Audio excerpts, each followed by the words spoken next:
ఒక కథ చెప్పున. ఇది కథ కాదు, జరిగిన అందమైన ముచ్చట. చాలామంది నాకు భగవంతుడు కనిపించాడు కలలో అంటుంటారు కదా అని నేను చాలా జనాల దగ్గర విన్నాను.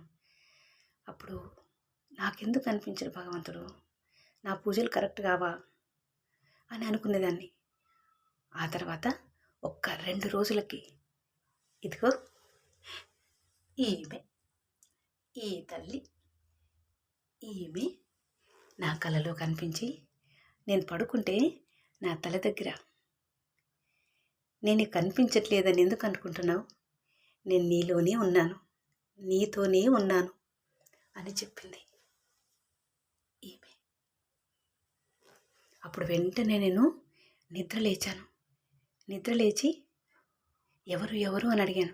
ఎందుకంటే చాలా అటు ఇటు చాలా కన్ఫ్యూజన్గా చూశాను, ఎవరు అని.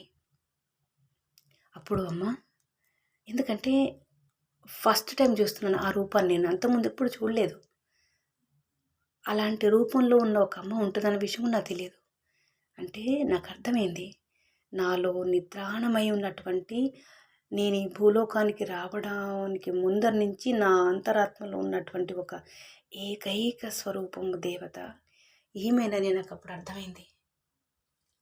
ఆ తర్వాత ఎవరు అని నేను లేచి చూసేసరికి, నేను నీకు కనిపించట్లేనా, ఇదిగో ఉండు, నీ ముందుకు వస్తా అని నా ఫేస్ ముందుకు వచ్చింది. ఇటువైపు తిరిగి నా ఫేస్ ముందుకు వచ్చింది. నేను నీతోనే ఉన్నాను అని చెప్పింది. గ్రీన్ శారీలో ఉంది అమ్మ. అప్పుడు ఫస్ట్ టైము నా తలపైన కనిపించినప్పుడు ఆరెంజ్ శారీలో ఉంది. ఆనంద బాష్పాలకి కొదవ ఉంటుందా నాకు. నేను అసలు ఇంకా లేచి నిల్చున్నాను, నిద్రపోలే ఆ రాత్రంతా.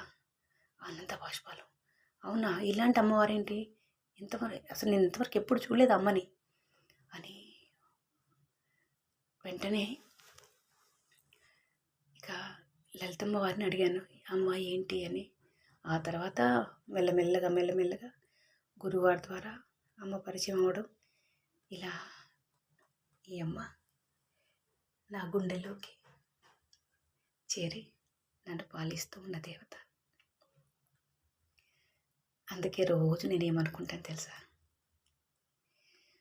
కోరకనే వరాలిచ్చి కొండంత వెలుగునిచ్చి మట్టిని మణిగా చేసిన మమ తిరిగిన దేవత కథ చెప్పాలని ఉంది, గుండె విప్పాలని ఉంది.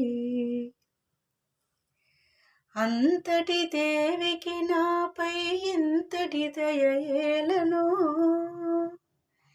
ఎన్ని జన్మలకు ఏ రుణమెలా ఎలా తీరునో అని రోజు పాడుకుంటూ ఉంటాను. అప్పుడు అమ్మ ఏమంటుంది తెలుసా, నీ చల్లని మదిలో ఈ దేవికింత చోటిస్తే, నీ చల్లని మదిలో ఈ దేవికింత చోటిస్తే, ఆ లోకమే మరచిపోదు, నీలోనే నిలిచిపోదు అని నాతోనే ఉంటుంది, నాలోనే ఉంటుంది, నా ముందు నా వెనక, నిద్రపోయేటప్పుడు నవ్విస్తూ పడుకో ఉంటుంది. ఎక్కడ వెళ్ళినా, సభకి సమావేశానికి వెళ్ళినప్పుడు నేను ఆవిడతో ఒకే మాట చెప్తాను, నేను కష్టపడ్డాను, అక్కడికి రావాల్సింది మాత్రం నువ్వే, ఆ సభ నిర్వహించాల్సింది నువ్వే, నువ్వు చూసావు కదా నేను కష్టపడకుండా ఏ కోరిక కోరను, నేను రాత్రింబవళ్ళు కష్టపడ్డాను, ఫలితం మాత్రం నువ్వే ఇవ్వాలి, ఆ సభలో నా ప్రసంగాన్ని కానీ నా కార్యక్రమాన్ని కానీ నువ్వే చేయాలి అని నేను ఆమెకు చెప్పినప్పుడు అన్నీ ఆమె నిర్వహించుకుంటుంది, నాకు సక్సెస్ని కట్టబెడుతూ ఉంటుంది. ఆమెని ఏమని పిలవాలి, దేవతయే దిగి వచ్చి మనుషులలో కలిసిన కథ చెప్పాలని ఉంది.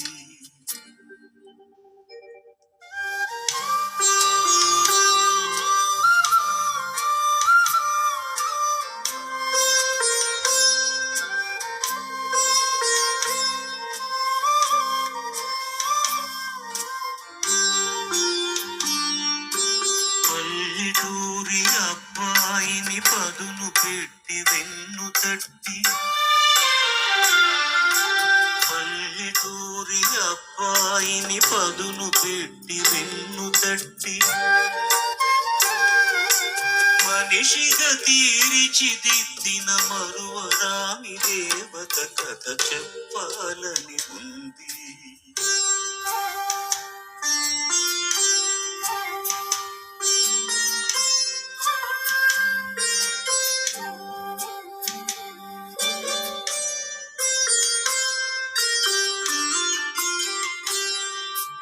కోరని దేవరాలిచ్చి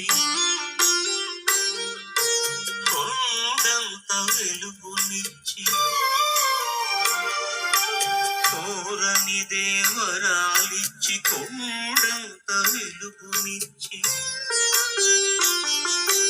మట్టిని మణిగా చేసిన మమ తిరిగిన దేవత కథ చెప్పాలని ఉంది.